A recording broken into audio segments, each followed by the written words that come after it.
자, 그래서 오늘 단계로 굳이 나누자면 1단계는 소유권 이전 청구권 가등기는 굉장히 무시무시한 권리다 보니 인수하면 소유권도 날아갈 수 있다가 1단계였습니다. 그럼 거기서 여기서 일반인 시장에 산발적 더 이렇게 빠져나오려면 2단계는 이걸 아셔야 됩니다.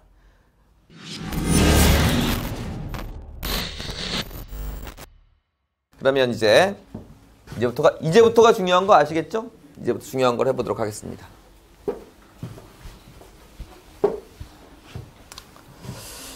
자, 똑같습니다. A가 있는데요.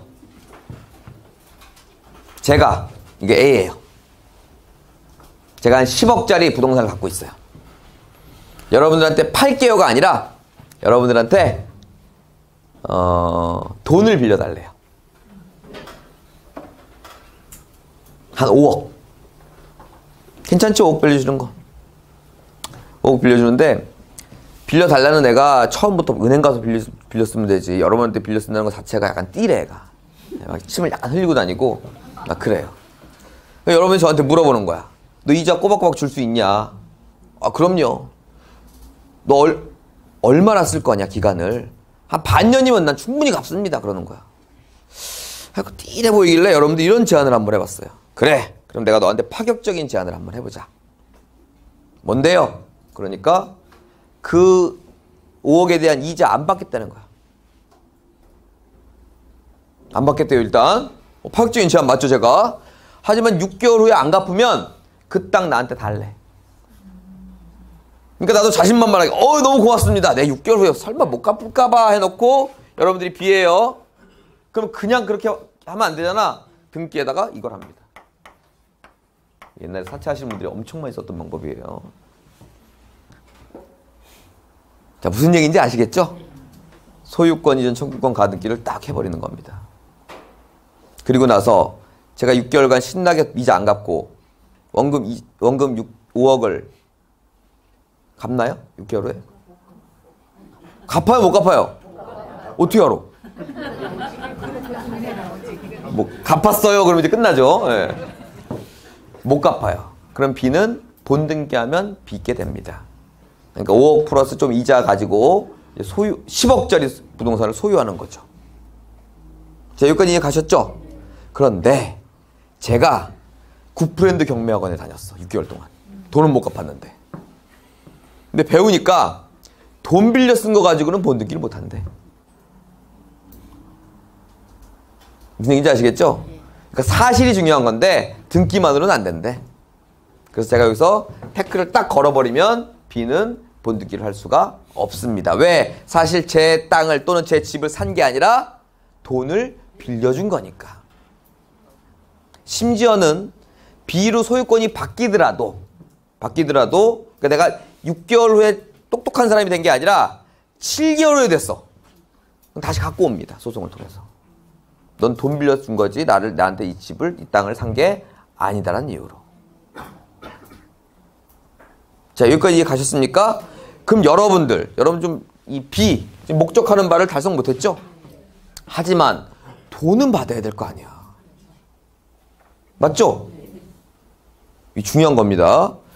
그러니까 우리가 순수하게 등기만을 이해하자면 B 거야, 이거는. 우리 내 이거 배웠죠? B 거라고. 곧 빚게 되는 건데 사실 이 A, B한테는 이게 빚게 아니라 돈을 빌려준 거라 이겁니다. 자, 다시 또 한 번 강조합니다. 소유권 이전 청구권 가등기 한 개밖에 없는데 사실 그 뚜껑을 열어보면 거긴 돈을 빌려준 가등기가 반이고 진짜 그 집을 소유하는 사람이 반이란 얘기예요. 그런데 그 돈을 빌려주는 가등기는 바로 뭐였어요? 제가 지워버린? 이거잖아. 근데 이거는 이것만도 못하잖아. 그러니까 이걸 하면 되는데 이거보다 더 센 걸 하려고 이걸 해놓는 거예요. 근데 중요한 건 뭐다? 우리는 알 수가 없다. 이게 돈을 빌려준 가등기인지 뭐 집을 산 가등기인지 알 수가 없는 게 문제죠. 여기까지 가셨습니까? 좋아요. 그럼 여러분들 아직 목적하는 바를 달성 못했고 1화는 못했고 두 번째 즉 돈은 받아야 될 거 아닙니까? 그래도. 그래서 자기 집을 자기가 경매 넣는 사람이 있습니다. 자, 제가 좀 전에 그랬죠. 순수하게 이해하자면 얘 거라며. 근데 얘가 경매를 넣습니다. 이건 바로 뭐다? 나 사실 돈 빌려준 가등기입니다. 이겁니다. 내 집이 아니고. 그럼 액면으로 백날 이렇게 찍혀 있어봤자 이건 무조건 말소되는 가등기입니다. 이해 가셨습니까? 마치 제가 저번에 전세권 할 때 말이에요. 전세권도 경매 넣으면 말소된다 그랬죠? 전혀 앞뒤 내용은 다 다르지만 결론은 이거랑 똑같네요. 그러고 보면. 자, 소유권 이전 청구권 가등기밖에 없습니다. 그런데 그 소유권 이전 청구권 가등기가, 즉 내 집을 내가 경매 넣는다는 얘기는 지금 뭐예요? 나는 사실 돈 받을 게 있는 담보성 가등기다. 그럼 여러분들이 알겠죠? 아, 이거는 말소되는 가등기로서 우리가 인수할 필요가 없겠구나. 위험한 가등기가 아니구나. 즉, 다시 한번 계속, 이거 가등기가 오늘 좀 어려워요. 내 건데 사실 나 돈 받을 거 있어요 라고 하는 건 다 말소된다는 얘기입니다. 자, 이런 경우도 있습니다. 가등기 권자 말고 다른 뭐 근저당 권자가 있어요. 이 사람이 경매를 넣을 수도 있겠죠. 그죠? 그럼 얘도 경매 넣으면 돼요, 또. 그럼 중복 경매 되죠? 그럼 없어지는 거죠? 왜 내 집인데 내가 돈 받을게요. 이거 없어지는 거라며. 근데 다른 사람이 경매 넣었을 때는 더 간편한 방법이 있습니다.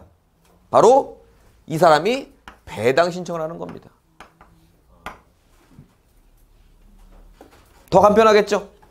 지금 무슨 얘기냐면 계속 강조합니다. 나 사실 그 집 산 게 아니라 나 돈 받을 사람이에요.